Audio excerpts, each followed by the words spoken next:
یہ باتیں کرنے کرانے کی ہیں کہ خود سے کام کر لینا سنت ہے؟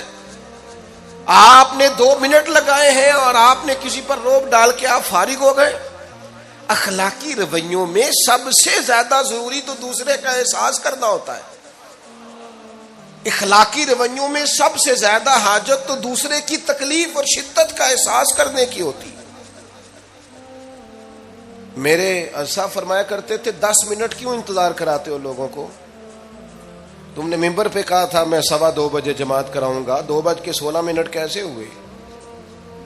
تمہیں اس کا پاس ہونا چاہیے تھا، تمہیں خیال ہونا چاہیے تھا کسی شخص کو کسی وجہ سے کوئی تکلیف، کوئی کسی اذیت کا شکار کیوں ہو، کوئی پریشان. میں اب تو الحمدللہ آپ اتنی بڑی تعداد میں آ گئے کہ جگہ آپ کے لیے مشکل ہو گئی، ورنہ شروع میں جب میں محافل کا ٹائم دیتا تھا تو میں وقت پہ چلا جاتا تھا.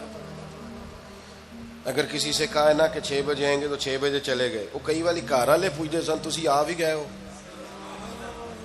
تو میں کہندا سی سانو تسی ویلے ہیں سمجھ لو. ہمارا مزاج نہیں ہے نا جی. بلکہ ایک تقریب میں مجھے دعوت دی گئی تو اس پہ لکھا تھا 6 بجے، تو میں وہاں پہنچا تو میزبان بھی نہیں آئے تھے. مجھے بتائیں شادی کا کارڈ سارا خاندان بیٹھ کے لکھتا ہے نا، روانگی برات 1 بجے، 1 بجے جاتی ہے برات، مشترکہ جھوٹ بولا سارے خاندان نے. یہ رونے کی بات ہے، ہنسنے کی تھوڑی ہے. مسلمان اور جھوٹ بولے، مشترکہ طور پہ کہا یہ جھوٹ ہے. محفل ہوگی بعد از نماز عشاء، تو ختم کب ہوگی یہ بھی تو بتائیں. آپ نے قوم کو تو ایک شخص کا بتایا تھا کہ فلاں صاحب خطاب کریں گے، یہ مقامی، قومی، عالمی شہرت یافتہ، یہ کہاں سے آ گئے؟ کیوں تکلیف دی گئی؟ بلکہ ہم نے تو منصوبہ بندی کی ہے کہ لوگ ہمارے جلسوں میں نہ آئیں.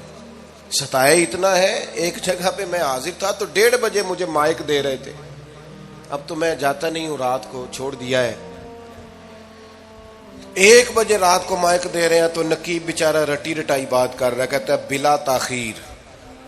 میں نے کہا ابھی بھی بلا تاخیر ہے، کر لو تھوڑی تاخیر. خدا کے بندو ختم کرو، آدھے گھنٹے میں مسئلے کی سمجھ آ جاتی ہے. ایک پیغام دو، بات ختم ہو گئی. اتنا الجھاؤ اور اتنا بات کو کھینچنے کا معنی کیا؟ اپنے رویوں کے اندر. میں چلا گیا 6 بجے تو میزبان صاحب بھی نہیں آئے تھے، تو وہ تقریب کب شروع ہوئی؟ 9 بجے. تو میں نے ان سے کہا غور سے دیکھ لو کہیں میں تو نہیں الٹا پڑتا رہا، 9 اور میں 6 سمجھتا رہا ہوں.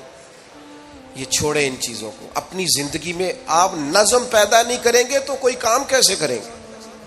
حضرت حکیم الامت مفتی احمد یار خان صاحب نعیمی رحمت اللہ علیہ، مفتی صاحب رحمت اللہ علیہ جب جمعے والے دن الحمدللہ کہتے تھے نا تو پورا 1 بجا ہوتا تھا.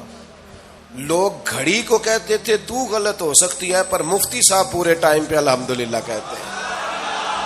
بلکہ ان کے بارے میں معروف ہے کہ وہاں ایک ذمہ دار تھا، بھینسوں کا دودھ دھوتے ہیں نا دیہاتی لوگ، تو عصر کی اذان سے 5 منٹ پہلے مفتی صاحب مسجد تشریف لے جاتے. یہ اخلاق ہے، یہ آپ کا رویہ ہے، یہ آپ کا انداز ہے. عصر کی اذان سے 5 منٹ پہلے جاتے تھے، جا کے وضو بنانا پڑے تو سنت ادا کر کے بر وقت نماز میں شامل ہو جائیں. تو مفتی صاحب گزر جاتے تو وہ ذمہ دار اپنے بیٹے سے کہتا کہ اب آپ نا بچے کو چھوڑیں بھینس کے نیچے تاکہ ہم بھینسوں کا دودھ دھوئیں. تو ایک دن وہ